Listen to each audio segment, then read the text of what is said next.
चलिए साहब, आज हम देखने वाले हैं ईश्वर विचार, है ना। ईश्वर के संबंध में दो पक्ष या हम बात करें दो विचारधाराएं चलती हैं। एक जो ईश्वर के अस्तित्व को स्वीकार करते हैं और एक जो स्वीकार नहीं करते हैं। जो स्वीकार करते हैं इन्हें क्या कहा जाता है? ईश्वरवादी। आस्तिक नहीं, है ना। आस्तिक तो उन्हें कहा जाता है जो वेदों को प्रमाणिक मानते हैं, वेदों की सत्ता को, या वेदों में जो भी चीजें कही गई हैं सब क्या है? सही है। जैसे अगर मैं बात करूं कि सांख्य दर्शन, सांख्य दर्शन आस्तिक दर्शन है लेकिन ईश्वरवादी दर्शन नहीं है। बात समझ रहे हैं? तो सांख्य दर्शन वेदों को तो प्रमाणिक मानता है लेकिन वो ईश्वर के अस्तित्व को स्वीकार नहीं करता है ना। तो ध्यान रखिएगा, जो ईश्वर को स्वीकार करते हैं उन्हें हम क्या कहते हैं? ईश्वरवादी। ठीक है। और जो ईश्वर के अस्तित्व को स्वीकार नहीं करते हैं उन्हें हम क्या कहते हैं? अनीश्वरवादी, है ना। अनीश्वरवादी। ठीक है। चलिए, कितने लोग क्लास में ईश्वरवादी हैं तो कितने अनीश्वरवादी हैं? ईश्वरवादी पहले हाथ उठाते। अच्छा, ये नहीं, बीच का नहीं रहेगा, ध्यान रखिएगा, है ना, कि आप हम तो किसी में भी हाथ ना उठाएं। चलिए, यहाँ सब ईश्वरवादी हैं। ठीक है। अनीश्वरवादी एक दो, अरे थोड़ा अच्छा उठाओ देखें तो भाई। 4 लोग अनीश्वरवादी हैं जो ईश्वर को स्वीकार नहीं करते। चलिए, तो ये विचारधारा हमेशा से रही, प्रारंभ से लेके आज भी है और आगे भी एक चर्चा का विषय बनी रहेगी कि वास्तव में ईश्वर है या नहीं है। तो सबसे पहले हम बात करेंगे ईश्वरवादियों की।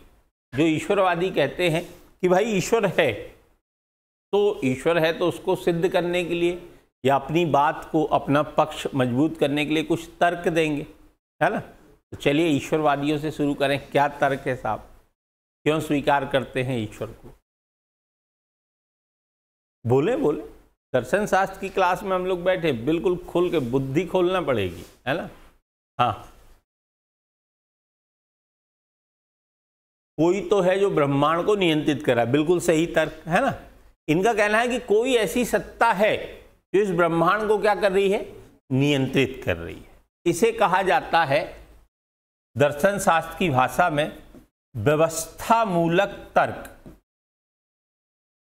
कैसा तर्क? व्यवस्था मूलक तर्क। अच्छा, आप देखें जैसे इस संसार का जो सिस्टम है, एक सिस्टम बना हुआ है। दिन के बाद रात आती है, रात के बाद दिन आता है ना। ठंडियाँ आती हैं, फिर ठंडियों के बाद गर्मी आती है, गर्मी के बाद बरसात आती है, बरसात के बाद फिर ठंडी आती है। मतलब ऋतुओं का एक सिस्टम है, दिन और रात का एक सिस्टम है।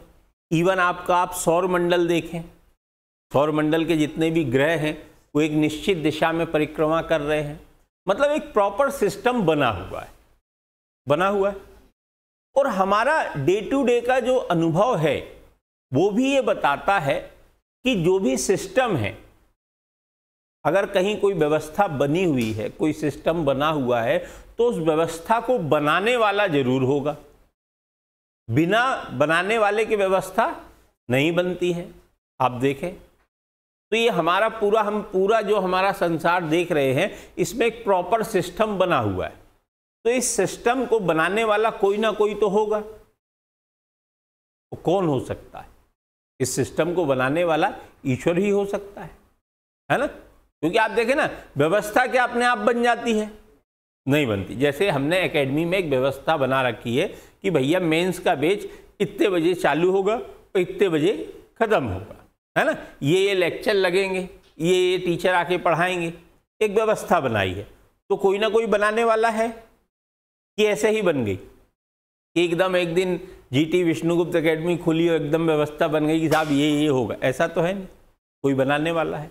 तो वैसे ही इस संसार की जितनी भी व्यवस्थाएं आप देख रहे हैं, इनको बनाने वाली एक शक्ति है और इसी शक्ति को हम क्या कहते हैं? ईश्वर कहते हैं। पहली चीज होगी। चलिए, ये तो पहला कारण हो गया व्यवस्था मूलक तर्क। दूसरा, और कोई ईश्वरवादी बताए?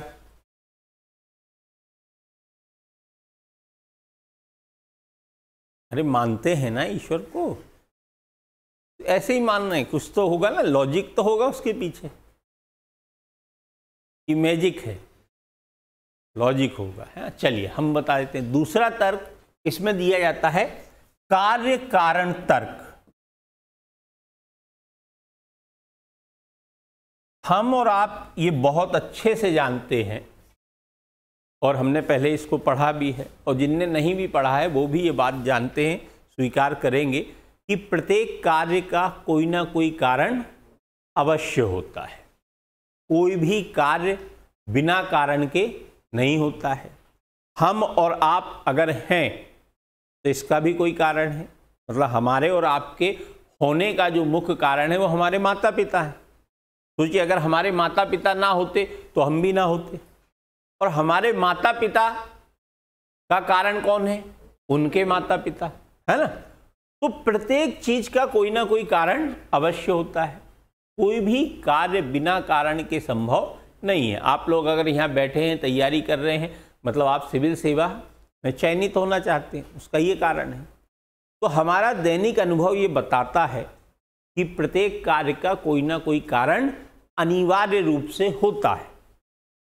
ये बात स्वीकार करते हैं। अनीश्वरवादी इस बात को स्वीकार कर रहे हैं? कर रहे हैं? ओके, आप है ना अनीश्वरवादी? हाँ, तो मैं आपसे चर्चा करते रहूँगा। तो आप इस बात को स्वीकार कर रहे हैं प्रत्येक कार्य का कोई कारण होता है।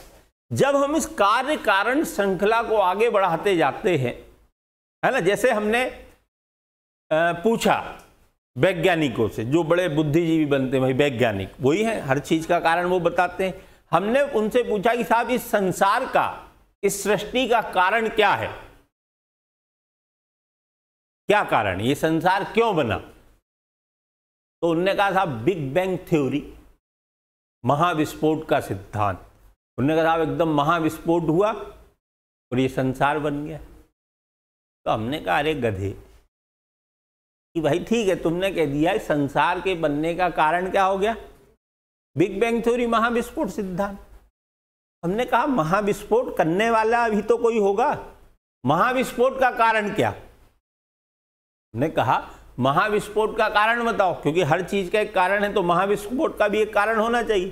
तो उन्होंने कहा साहब महाविस्फोट का जो कारण था, अणु और परमाणु आपस में मिले, है ना। साइंस में ज्यादा नहीं जानता हूं, सही चल रहा हूं तो बताइएगा, है ना।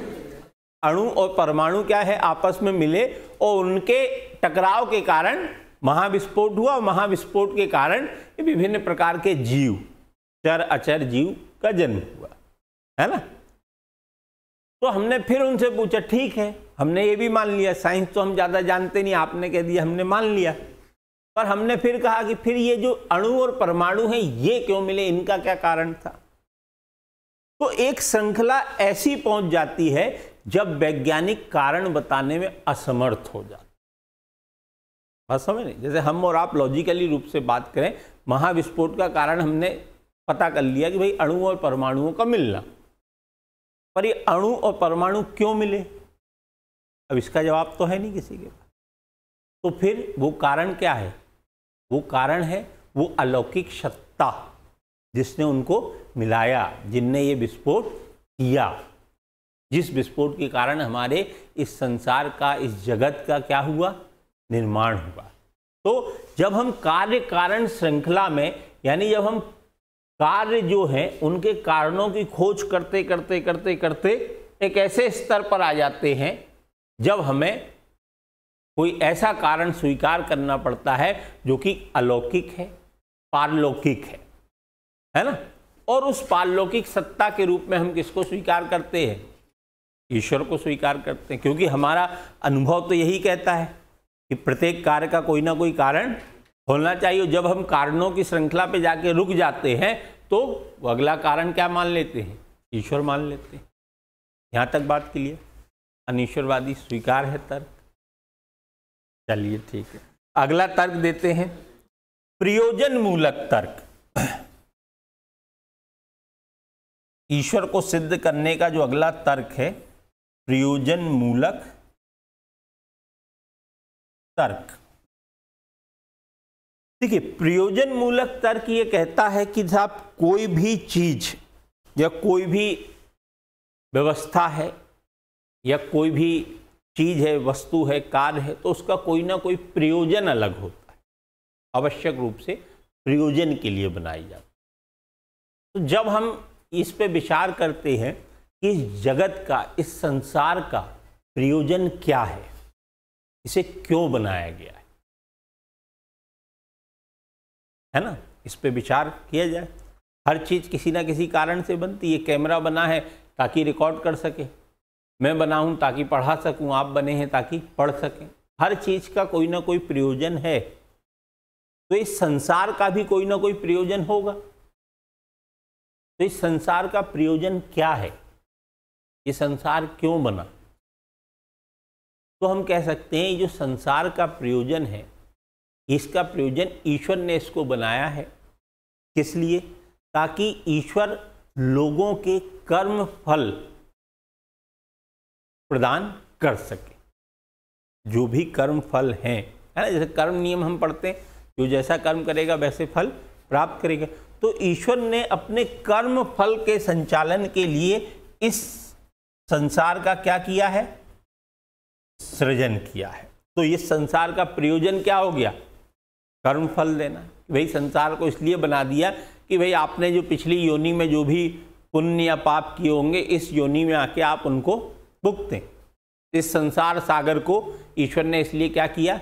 रच दिया, ताकि विभिन्न जो योनियों में आपका जन्म हुआ है, उन योनियों के कर्म फलों को आप यहाँ आके भुगत सकें। तो उनका प्रयोजन क्या रहा? इस संसार के निर्माण का ये क्या हो गया? प्रयोजन हो गया। ठीक, तो ये भी तर्क दिया जाता है साहब प्रयोजन मूलक की, इस ईश्वर ने अपने प्रयोजन की पूर्ति के लिए इस संसार का क्या किया है? निर्माण किया है। ठीक है, तो ये जो तर्क हैं ईश्वर के अस्तित्व के लिए दिए जाते हैं कि साहब ईश्वर है ना। ये तर्क सिद्ध करते हैं कि ईश्वर है। यहां तक बात क्लियर। अब एंट्री होती है अपने मेन हीरो की, चारवाक, है ना। वो आते हैं कि आप नहीं नहीं नहीं, बोले रुकिए रुकिए रुकिए। ठीक है, मतलब देखिए जैसे ही चारवाक आते हैं एकदम से बुद्धिजीवी प्रसन्न हो जाते हैं, है ना, क्योंकि उन्हें पता है कि अब ये हाँ करेगा, कुछ ना कुछ भाई नया करेगा, है ना। तो सबसे पहले तो चारवाक व्यवस्था मूलक तर्क को लेते हैं। चारवाक कहते हैं देखिए साहब, ये संसार का जो निर्माण है, ये संसार में आप जो व्यवस्थाएं देख रहे हैं, ये व्यवस्थाएं हैं स्वभावतः। ये जो जड़ तत्व हैं, इन जड़ तत्वों के स्वभाव में ही है कि जहां अव्यवस्था होगी वहां व्यवस्था का निर्माण हो जाएगा। जिस प्रकार से जल का स्वभाव गर्म होना, वो शीतल होना है, और अग्नि का स्वभाव गर्म होना है, उसी प्रकार इस संसार का स्वभाव है व्यवस्था बनाए रखना। तो हम ये नहीं कह सकते हैं कि व्यवस्था को बनाने के लिए एक बनाने वाला होना चाहिए, क्योंकि आप देखें, आप पानी को रख दें या पानी जहां आग पर तप रहा हो, अगर अग्नि बुझ जाए अपने आप, तो पानी भी ऑटोमेटिक क्या होने लगेगा? शीतल होने लगेगा। उसको आप शीतल करने वाला कोई हो चाहे ना हो।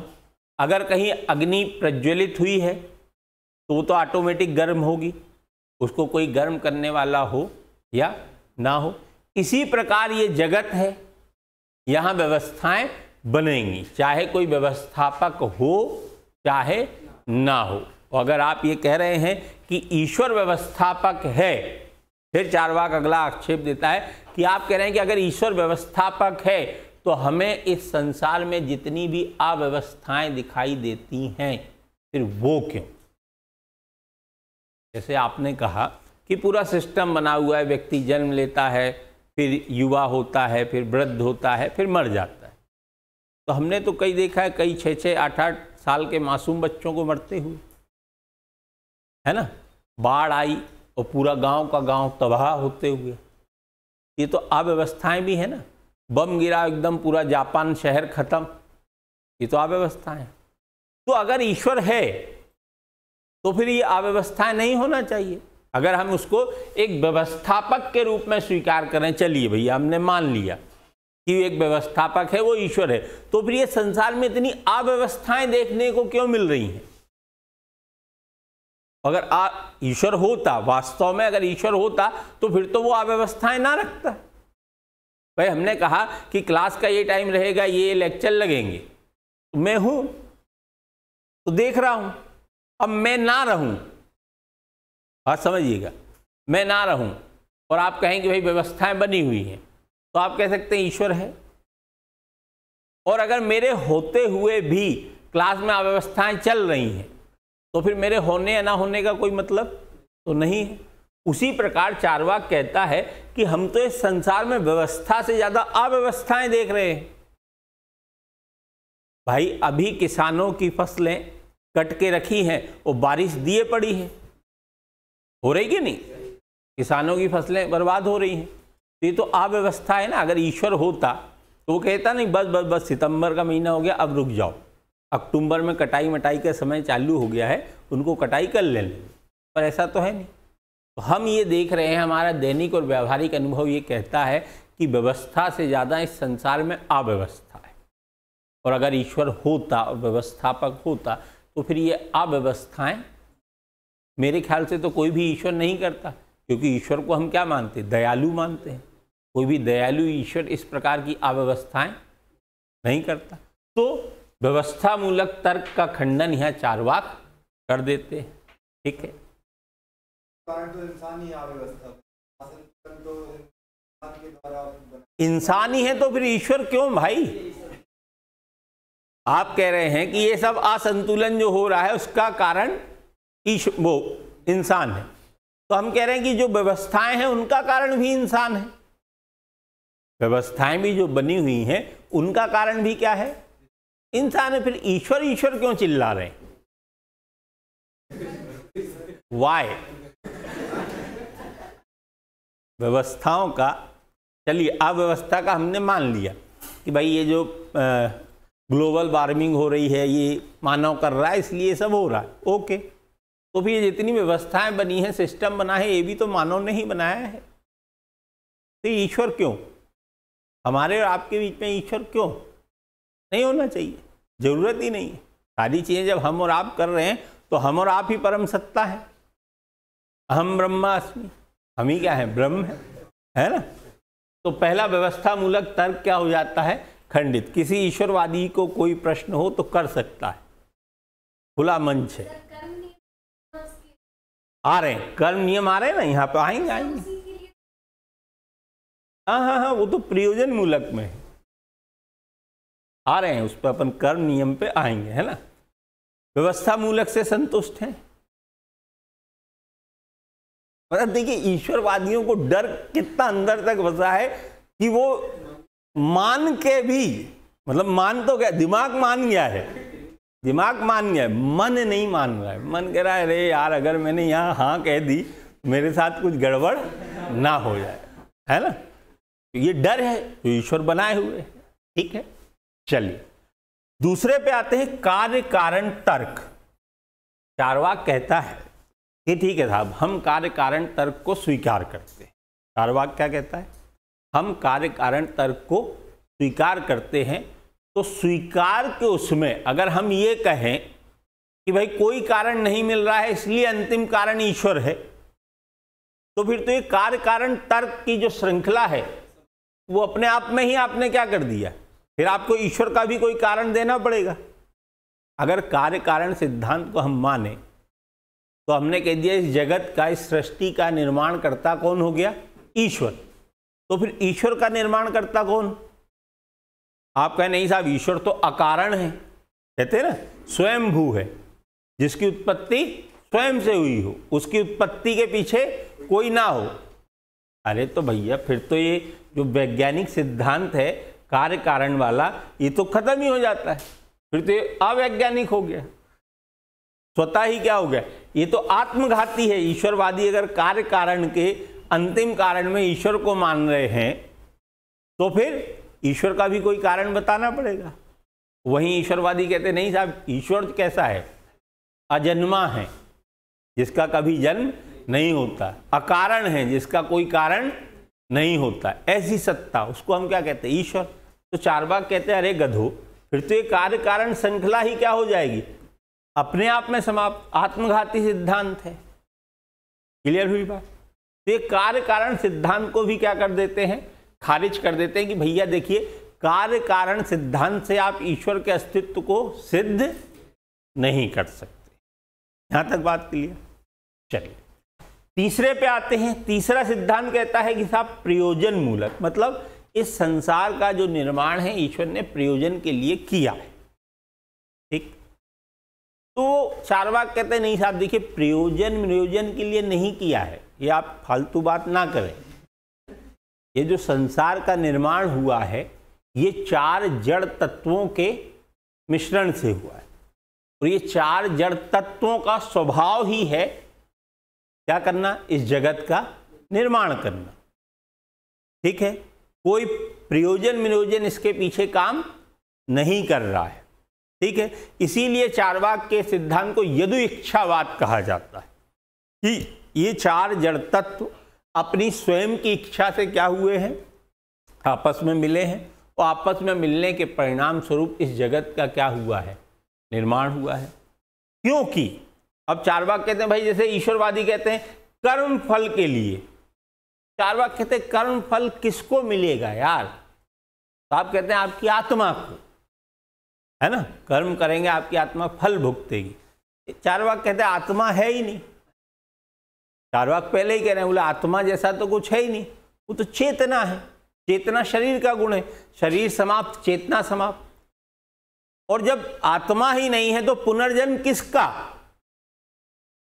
किसका पुनर्जन्म, तो जब पुनर्जन्म ही नहीं तो फिर ये कर्मफल किस लिए, कर्मफल किस लिए, जब पुनर्जन्म होगा तब तो आप कर्मों के फल भुगतोगे। चारवाक कहता देखिए यही जो संसार है ना, यही फाइनल है, स्वर्ग नर्क जैसी कोई सत्ता नहीं है। अगर आप सुखी हैं तो यही स्वर्ग है, दुखी हैं तो यही नर्क है। सुखेम स्वर्गम दुखेम नरकम, सुख में यही स्वर्ग है और दुख में यही क्या है, नरक है। क्योंकि अगर स्वर्ग और नरक जैसी कोई सत्ताएं होती तो हमें उनका प्रत्यक्ष होना चाहिए था। चलिए हमें नहीं, किसी को तो होना चाहिए था, पर हमें तो आज तक कोई व्यक्ति ऐसा नहीं मिला जिसने कहा हो कि भैया हमने स्वर्ग देखा या हमने नरक देखा। तो ईश्वरवादी इसके लिए क्या कह देते हैं कि बिना मरे स्वर्ग नहीं मिलता। अरे गधे, मर गए फिर क्या पता क्या मिला है, कुछ मिला है कि नहीं मिला है ना। मैं बैकुंठवासी हो गए, मरते कोई तो 13वीं पे लिखते हैं बैकुंठवासी। अरे मर के किसको पता बैकुंठ गए, कौन सी ट्रेन पकड़ी, कौन सी फ्लाइट पकड़ी, है ना।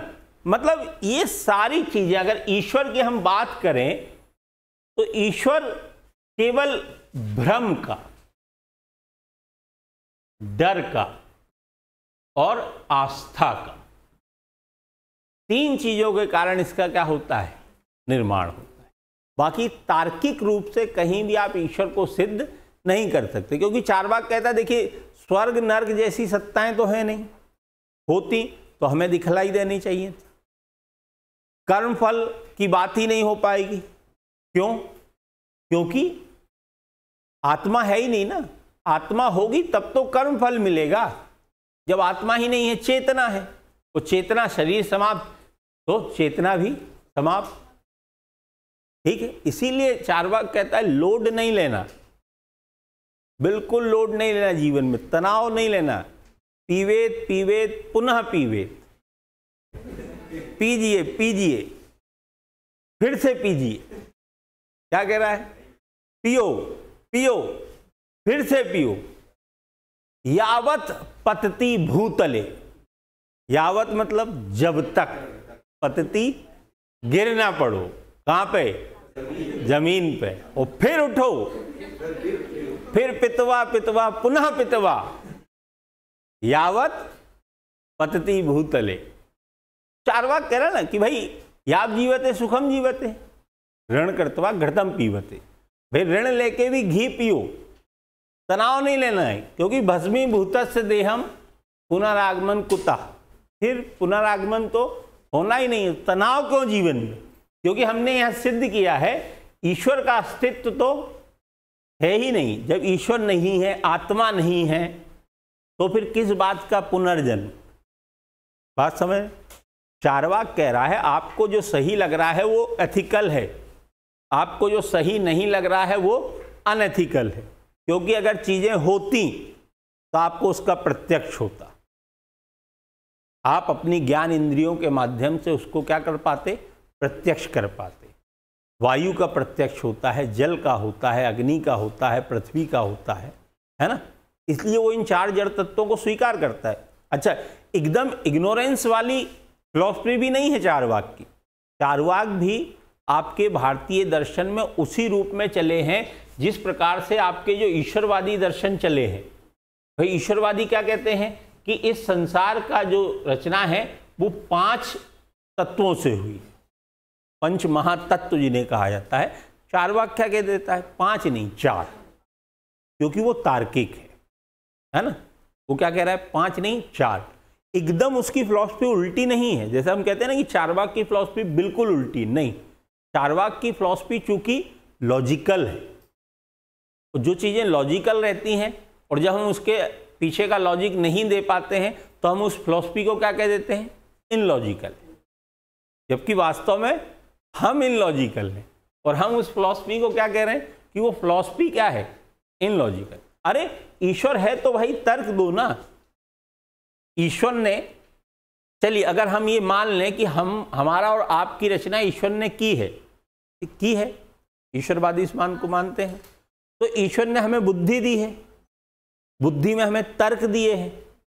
अगर ईश्वर हमसे ये उम्मीद करता कि हम चीजों को बिना तर्क के स्वीकार करें, तो फिर ईश्वर हमें तार्किक शक्ति देता ही नहीं।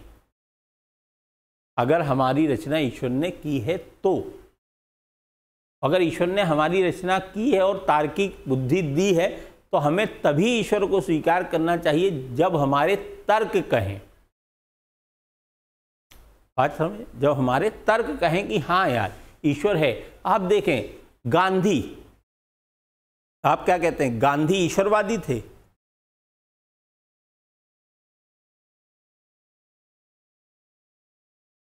गांधी ने क्या कहा है, सत्य ही ईश्वर है। पहले जब गांधी ने विचार दिया ना ईश्वर ही सत्य है, उसके कुछ समय बाद गांधी जी ने इस विचार को चेंज किया। जब उनने बहुत ज़्यादा इन सारी चीज़ों को पढ़ा, तब ईश्वर ने, वो गांधी जी की बुद्धि में ये तार्किक चीज आई और गांधी जी ने कहा सत्य ही ईश्वर है। सत्य ही ईश्वर का क्या अर्थ है? सत्य किसे कहेंगे? जिसका प्रत्यक्ष हो रहा है, जो यथार्थ है, जो वास्तविक है, वही क्या है, ईश्वर है। तो वो कह रहे हैं कि जो सत्य है वही ईश्वर है। मतलब चूंकि उन पर ईश्वरवादियों का प्रभाव था तो उनने ईश्वर को डायरेक्ट नकारा नहीं, पर इनडायरेक्ट रूप से, अगर आप उनकी फिलॉसफी को देखें तो इनडायरेक्ट रूप से लास्ट में गांधी जी ने ईश्वर की अस्तित्व को नकार दिया। उनने क्या कह दिया, अपनी फिलॉसफी पूरी चेंज कर ली। पहले वो कहते थे ईश्वर ही सत्य है, फिर उन्होंने फिलॉसफी चेंज करके क्या कर ली, सत्य ही ईश्वर है। क्योंकि ये वो दौर था जब आप ईश्वर के अस्तित्व को नकार नहीं सकते, आज भी नहीं नकार सकते। हो सकता है हमारा ये वीडियो बाहर जाए तो इस पर कमेंट आ जाए कि पाकिस्तान चला जा, है ना, है हाँ, कि पाकिस्तान चला, गलती से हम धोखे से मुस्लिम होते तो फिर कल एकेडमी बंद हो गई होती। आप लोग आते हैं यहाँ, टूटा फूटा सब मिलता है ना, क्या, हाँ बुलडोजर चल गया। नरोत्तम मिश्रा कह दिए होते कि हाँ ये जो एकेडमी है इस पे बुलडोजर चलाओ, ये ईश्वर को नहीं मानते। हम ये कह रहे हैं ना, आप ठीक है, आप तर्क दीजिए, हम स्वीकार करने को तैयार हैं।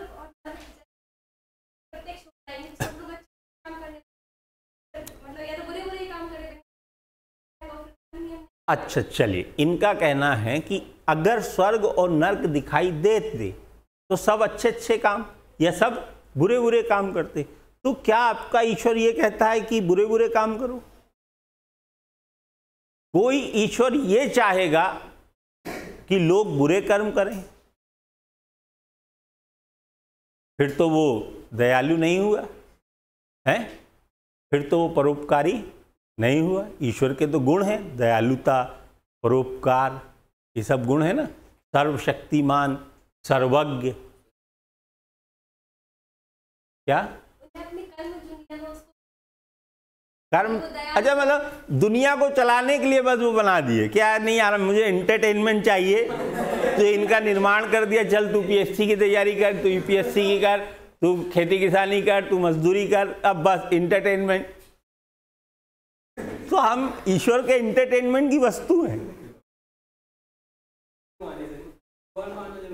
हाँ, मतलब माटी का खिलौना वो राज कपूर साहब बहुत पहले कह गए हैं, क्या हम ईश्वर के खिलौने हैं? और मुझे नहीं लगता ईश्वर है तो वो तो हमेशा सकारात्मक कार्यों करने कहेगा। कभी भी ईश्वर किसी को नकारात्मक कार्यों करने के लिए तो प्रेरित नहीं करेगा। क्लियर हुई बात? तो यहाँ चार्वाक इन तथ्यों के माध्यम से ये बतलाते हैं कि ईश्वर ईश्वर चिल्लाना ये आकर्मण्य जो लोग हैं ये वो करते हैं। ईश्वर को खुश करना एक मानसिक बीमारी है, मेंटली डिसऑर्डर। जो लोग उपवास कर रहे हैं, है ना, तीर्थ कर रहे हैं, ये सब क्या है? मेंटली रूप से वो क्या है? डिस्टर्ब है।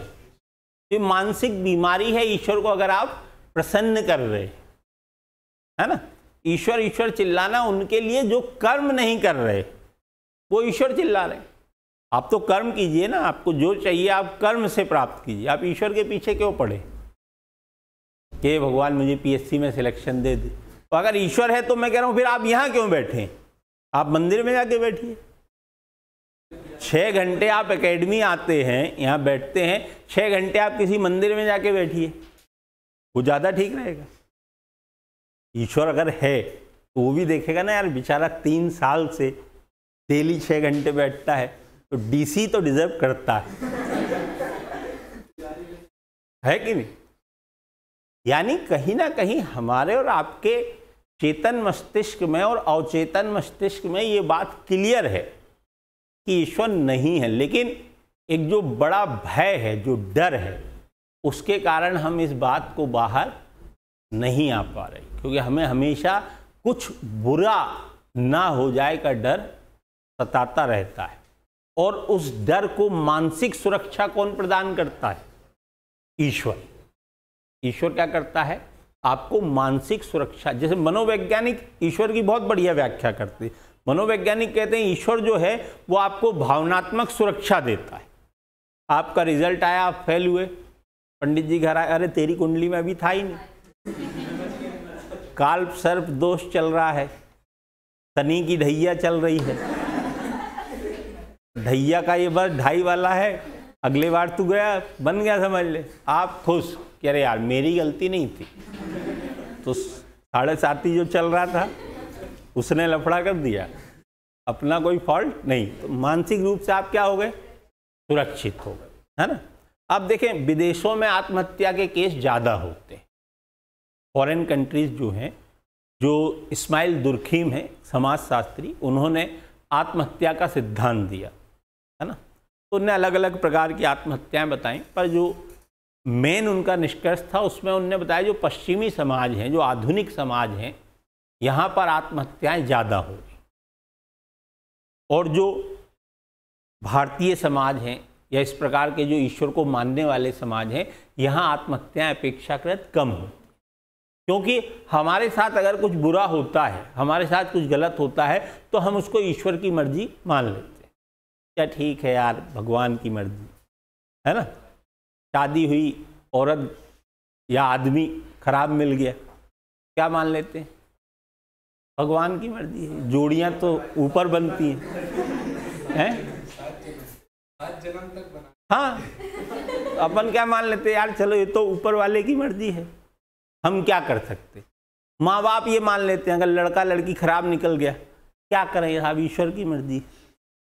ईश्वर को हमारे कर्मों के यही फल देना थे, वो भी मेंटली सिक्योर हो गए, भाड़ में जाए जो कर रहा है करता रहे, वो मेंटली क्या हो गए, सिक्योर हो गए कि ज्यादा तनाव नहीं लेने का, सब ईश्वर पे छोड़ देना है ना। तो मनोवैज्ञानिक रूप से ईश्वर बहुत अच्छी अवधारणा है जो आपको मेंटली सुरक्षा प्रदान करती है, आपको गलत कार्यों को करने से रोकती है ना। कहीं ना कहीं वो प्रेरणा आपको गलत, आपके अवचेतन में तो बसा है, यार ईश्वर तो है, आप कितना भी इग्नोर कर लें कि नहीं है नहीं है, तार्किक रूप से बिल्कुल वो कर लें, पर फिर भी जब मंदिर के सामने से निकलते हैं तो हल्का सा तो ये कर ही देते हैं, है ना। शनि भगवान को शांत करने के लिए छला पहन ही लेते हैं, माने चाहे ना माने, पर अगर माता जी ले आती हैं कि तेरी 7:30 ही चल रही है, अपन भी कहते हैं पहनने में क्या जा रहा है। मतलब कहीं ना कहीं अवचेतन में जो डर है वो ईश्वर को बनाए हुए है, वो ईश्वर की कंटिन्यूटी में बहुत सहायक है। क्लियर हुई बात, कोई डाउट? हाँ हाँ, धन्यवाद, चारवाक की तरफ से आपको धन्यवाद। हाँ वो बोलते हैं कि आत्मा नहीं है, चेतना है। बिल्कुल, उससे सहमत भी हूं। वैसे जैसे अपन नॉर्मली देखते हैं कि किसी के शरीर में आत्मा घुस गई, लग गई, वो क्या है? ये सब मेंटली डिसऑर्डर है। आत्मा लग गई या नज़र लग गई, है ना। नज़र कैसे लगती है ये मेरे घर में तो हर दूसरे दिन, हाँ, अपन घर जाके बैठे हो, पानी पी रहे हैं, उधर से कटोरी में कुछ आया और क्या है, मतलब मैं ये जानना, इसका कोई वैज्ञानिक वो है, आपने किसी को नजर लगते हुए देखी? जैसे अपन कहते कोई सुंदर दिख रहा था इसलिए नजर लग गई, तो यार फिर ये हीरो हीरोइन जितने हैं इनको तो बेचारों को मर जाना चाहिए, क्या हो जाए, मर जाए। वो करीना कपूर का बच्चा कितना अच्छा लगता है, वो तैमूर गोल मटोल, वो तो बेचारा डेली नजर लगे उसको, रहते ना। तो तार्किक तो ये बात है नहीं। आत्मा तो आती है, क्या आत्मा तो आती है सर, आपने देखा है? उससे ऐसे घूमते तो है सर। कैसे घूमते? ये सब धंधा चला रहे हैं, क्या कर रहे हैं, धंधा। इनके पास आई आत्मा आई, और वो उनके हाथ में वो रहता है हनुमान जी का, वो उन्होंने 2 बार सर पे मार दिया, चली गई। ये क्या है? क्या वो आत्मा इनसे ही मिलने आई थी कि जब ये ऐसा ऐसा कर देंगे या ये कोई भभूत दे देंगे तब चली जाएगी? अगर होती, चलिए हमने कहा चली भी गई, तो उससे अलग होके दिखाई तो देना थी कि देखिए अभी तक तेरे अंदर थी, अब ये तेरे बगल में बैठी है, थोड़ा खसक के बैठो, 2 आत्माएं बैठी हैं। ऐसा होता ना, अगर होती आत्मा तो ऐसा होता कि यार ये बेंच खाली रखना, क्यों, वो 8-10 आत्माएं आने वाली, वो पढ़ेंगी। ऐसा तो है नहीं, दिखाई देना चाहिए। जैसे मैंने कहा, गांधी जी क्या कह रहे हैं, सत्य ही ईश्वर है, उसी को आप चारवाक से जोड़िए, प्रत्यक्ष ही सत्य है। और चूंकि आत्मा का आपको प्रत्यक्ष नहीं होता है, आप इंद्रियों के माध्यम से भी आत्मा को नहीं स्वीकार कर, मतलब नहीं महसूस कर पा रहे हैं, इसलिए आत्मा जैसा कुछ नहीं है। ये सब क्या है, चेतना है, जो आपके शरीर की चेतना है, आपके शरीर का पावर है।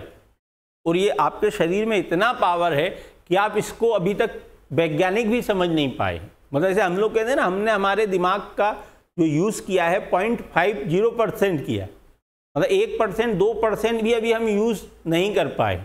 तो सोचिए जब हम अपने दिमाग का 50% या 100% यूज़ करेंगे तब तो क्या हो जाएगा, चीज़ों को हम अपने हिसाब से कंट्रोल कर पाएंगे, है ना। तो ये हमारे अंदर का पावर है, इसको हम क्या कह देते हैं, आत्मा। तो ये हमारे अंदर का डिसऑर्डर है, तो आ गई आत्मा और वो आदमी घूमने लगा और ये सब नहीं।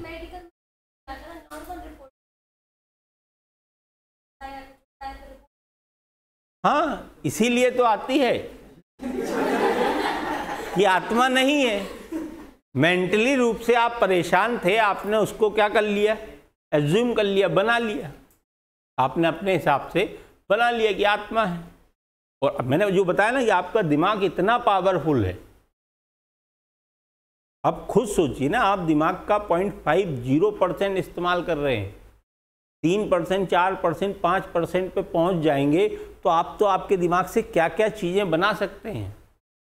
आप तो ऐसी एक काल्पनिक दुनिया बना सकते हैं जो आपको वास्तव में दिखाई दे, जिसके साथ आप रह सकें, जिससे आप बात कर सकें।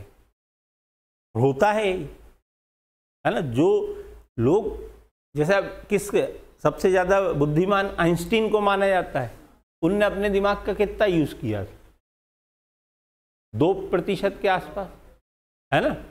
सोचिए, इस दुनिया का सबसे बुद्धिमान व्यक्ति 2%, तो अगर 3% या 5% या 10% पे आ जाएंगे, क्या स्थिति होगी। और ये तब होगी जब हम तार्किक रूप से सोचेंगे। ये स्थिति भारत में तो कभी नहीं बनने वाली, क्योंकि हम आज भी तेजस विमान लेते हैं और नींबू मिर्ची लटका देते हैं कि नहीं भाई वो रक्षा करेगी, है ना। 4 टायर और ड्राइवर रक्षा नहीं कर पा रहे हैं, पर नींबू मिर्ची लॉजिकल नहीं है। ठीक है, पॉलिटिशियन कर रहे हैं क्योंकि उनको वोट चाहिए, और हम और आप अगर उस चीज़ का सपोर्ट कर रहे हैं तो हम और आप लॉजिकल नहीं हैं। मैं हमेशा कहता हूँ लॉजिकल चीज़ों का सपोर्ट कीजिए, खुल के कीजिए। हम ही लोगों को देख, अगर वो नहीं करेंगे, हम लोग वोट भी नहीं। यही तो मैं कह रहा हूँ, ये क्या है, इन लॉजिकलपन है ना। आप लॉजिकल नहीं है, आप लॉजिकल होके वोट दीजिए ना। जो काम कर रहे हैं उनको वोट दीजिए, तो ये इन लॉजिकल चीज़ें वैसे ही समाप्त हो जाएंगी।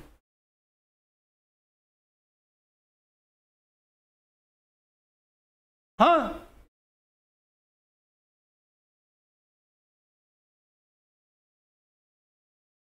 एग्जैक्टली मैं क्यों कह रहा हूँ, इसलिए है कि वो मंदिर जाते हैं, मस्जिद जाते हैं चुनाव के पहले, क्योंकि हम और आप इनलॉजिकल है। जो वोटर है ना वो इनलॉजिकल है। वो जिस दिन लॉजिकल हो गया, क्या ठीक है, तुम मंदिर गए, मस्जिद गए तो जाना चाहिए, तुम तो इंसान हो ना, जा रहे हो तो क्या भगवान पे कोई एहसान तो कर नहीं रहे हो। जिस दिन हम ये सोच ले आएंगे कि हाँ ठीक है, वो भी एक इंसान है जो गया है, क्या हो गया, उसके जाने से भगवान खुश हो गया क्या, खुदा खुश हो गया क्या, नहीं हुआ ना। फिर हम क्यों खुश होकर उसको वोट दे रहे हैं। हमें और आपको वोट देना चाहिए काम पे, एक अच्छे व्यक्तित्व पे, जो हमारे और आपके और देश के समाज के काम आ सके, जो देश को सही दिशा में ले जा सके, ना कि जो इन अंधविश्वासों को बढ़ा रहा हो। कई बाबा चुनाव पलट देते हैं, मानते हैं ना, कई विधानसभा उनके बिल्कुल नियंत्रण में रहती, वो जिसको कह देते हैं वो चुनाव जीत जाता है। ये किसके कारण है, हमारे और आपके कारण। मतलब सोचिए, आप जो लोग जो बैठे हैं, प्रदेश की सबसे बड़ी एग्जाम की तैयारी करने वाले, ये सिविल सेवा जो है प्रदेश की सबसे बड़ी, सबसे कठिन एग्जाम की आप तैयारी कर रहे हैं। कल के दिन आप में से ही डीसी, डीएसपी, जिला आबकारी, जिला वाणिज्य कर अधिकारी बनेंगे। और जब हम और आप लॉजिकल नहीं हो पा रहे हैं, तो एक आम जनता से हम क्या उम्मीद करेंगे। तो सबसे पहले हमें और आपको लॉजिकल होना पड़ेगा, तर्कों से बात करना पड़ेगा, तब तो हम इस समाज को बदल पाएंगे। बात समझ रहे हैं? ठीक है,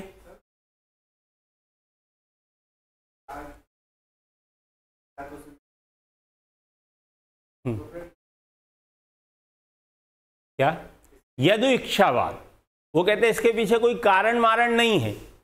जैसे जल शीतल होता है, ये उसका क्या है, स्वभाव है। उसी प्रकार से इन 4 जड़ तत्वों का स्वभाव है इस जगत का निर्माण करना, कोई कारण मारण उसमें काम नहीं करता है। ठीक है,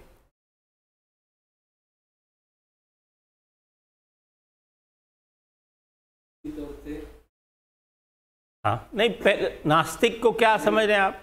नास्तिक मेरे कहने का मतलब ये है कि अगर पूरी तरीके से इंसान नास्तिक होता चला, नास्तिक नहीं, पहले शब्द सुधारिए। नास्तिक का अर्थ होता है जो ईश्वर के वेदों को प्रमाणिक नहीं मानता, उसे नास्तिक कहा गया। तो आप यहाँ शब्द इस्तेमाल कीजिए अनीश्वरवादी। अनीश्वरवादी, ठीक है, अनीश्वरवादी व्यक्ति वो जितना ज्यादा अनीश्वरवादी होता जाता है तनावग्रस्त, वो जैसे जैसे मानना छोड़ता, हम भले जितने यहाँ बैठे हैं सब लोग सेवा में जाने वाले पहुंचे, लेकिन क्या कभी तौर पे ये भूल पाएंगे बिल्कुल बोल पाएंगे। अगर तार्किक हैं तो बिल्कुल बोल पाएंगे। तर्क है ना, हर चीज के पीछे आप वही बात कहें जो तार्किक है। जैसे हमने क्या बताया था, नैतिक क्या है? वो जो आवश्यक हो, वो जो वांछनीय हो, वो जो समय और परिस्थिति के हिसाब से सही हो, उसे हम क्या कह रहे हैं? नैतिक, एथिकल। तो उसी प्रकार हमें बात भी वही करना है जो कैसी हो? तार्किक हो। तार्किक रहेंगे तभी आप पूरी तरह से वस्तुनिष्ठ हो पाएंगे। तार्किक नहीं रहेंगे तो वस्तुनिष्ठ नहीं हो पाएंगे। हाँ, क्या क्या क्या?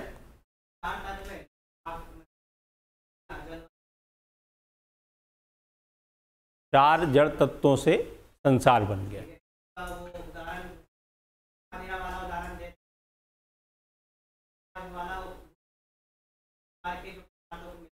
हाँ बिल्कुल, पान का भी एग्जाम्पल देते हैं।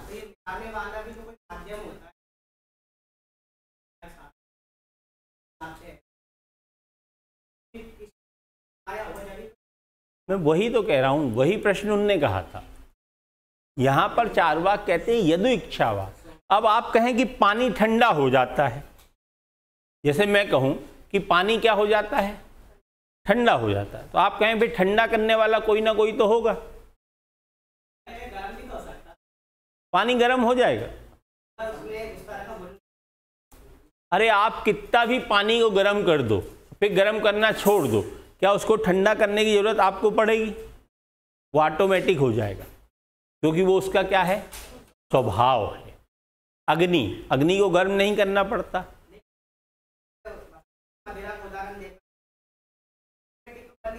मैं वही तो कह रहा हूं कि ये जो चार जड़ तत्व हैं, इनका स्वभाव है इस जगत का निर्माण करना।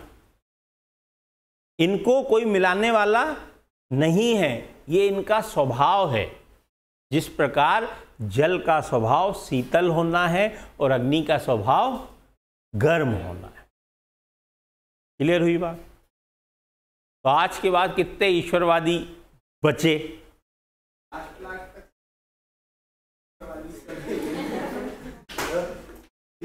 इस पे एक शेर है बहुत अच्छा, किससे सीखूं मैं खुदा की बंदगी, किससे सीखूं मैं खुदा की बंदगी, सब लोग खुदा का बंटवारा किए बैठे हैं। सब लोग खुदा का बंटवारा किए बैठे हैं। जो कहते हैं कि कण कण में भगवान है या कण कण में खुदा है, वो मंदिर मस्जिद गुरुद्वारा लिए बैठे। तो उनकी बातों को अपन कैसे माने भाई? अगर आप कह रहे हैं कि ईश्वर है, कण कण में है, तो फिर ये मंदिर मस्जिद गुरुद्वारे में बंटवारा क्यों है? तो फिर एक ही होना चाहिए था। हाँ, तो ये पर वही नहीं मान रहे ना, फिर उसी मेन चीज को वो स्वीकार नहीं कर रहे हैं। हाँ सर, मैं एक टीचर हूँ। मेरा मत ये है कि चार्वाक जो है वो आपके पास उसी रूप में पहुंचे जिस रूप में चार्वाक ने ये दिया है। अगर मैं मेरा कोई व्यक्तिगत मत बना लूँगा तो फिर मैं अन्य किसी दर्शन के साथ न्याय नहीं कर पाऊँगा, है ना। अगर मैं ये कह दूं कि भाई मुझे जैन दर्शन बहुत अच्छा लगता है, इसका मतलब मैं बौद्ध दर्शन, चार्वाक, वेदांत, न्याय, मीमांसा, इन सब की उपेक्षा कर रहा हूँ, है ना। जो मेरा काम है वो क्या है? आप तक वो पहुँचाना जो उन्होंने जिस रूप में बातें कही गई है। इसीलिए वो अपना काम करते हैं, मैं अपना काम करता हूँ। ठीक है साहब। स्कूलों में कर दिया गया चार्वाक दर्शन, तो आने से बिजनेस बंद हो जाएंगे। दुकानें